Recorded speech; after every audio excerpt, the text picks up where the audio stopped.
নমস্কার বন্ধুরা, সকালে নিশ্চয়ই ভালো আছেন, সুস্থ আছেন।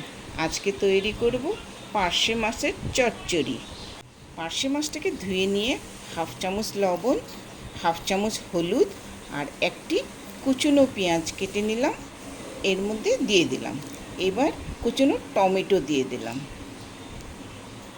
একটি পেঁয়াজ আর 3টি লঙ্কা বাটা করে নিলাম, মিক্সিতে বাটা করে নিলাম, তাতে ওকে দিয়ে দিলাম। এবার কুচনো ধনিয়া পাতা দিয়ে দেব।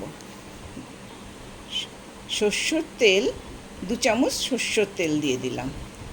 এবার ভালো করে এটাকে সুন্দর করে অল্প সময় দিয়ে ম্যারিনেট করে রাখবো। পার্শে মাছটা খেতে কিন্তু ভীষণ দারুণ সুস্বাদু মাছ। আমার যদি এই রেসিপিটা ভালো লাগে, আপনারা নতুনদের কাছে পৌঁছানোর জন্য শেয়ার করে দেবেন, কমেন্ট করে দেবেন। প্যানে দিয়ে দিলাম সর্ষের তেল, তার মধ্যে 1 চামচ কালি জিরা দিয়ে এবার মাছটিকে প্যানে দিয়ে দিচ্ছি। মাছটিকে বেশি তাড়াহুড়া করে দেওয়া যাবে না, আস্তে আস্তে দিতে হবে।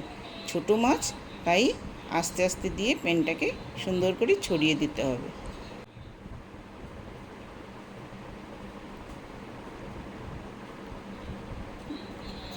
মাছটা কম আঁচের মধ্যে রাখতে হবে, বেশি আঁচ দেওয়া যাবে না। দেখেন মাছটা একটু ফুটে তেলটা বের হয়ে এসছে, দ্যাট মিন্স মাছটা হয়ে এসছে।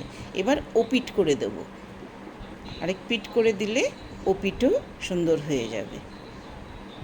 তারপরে 2-3 মিনিট রাখলেই আমাদের মাছের চচ্চড়িটা রেডি হয়ে যাবে।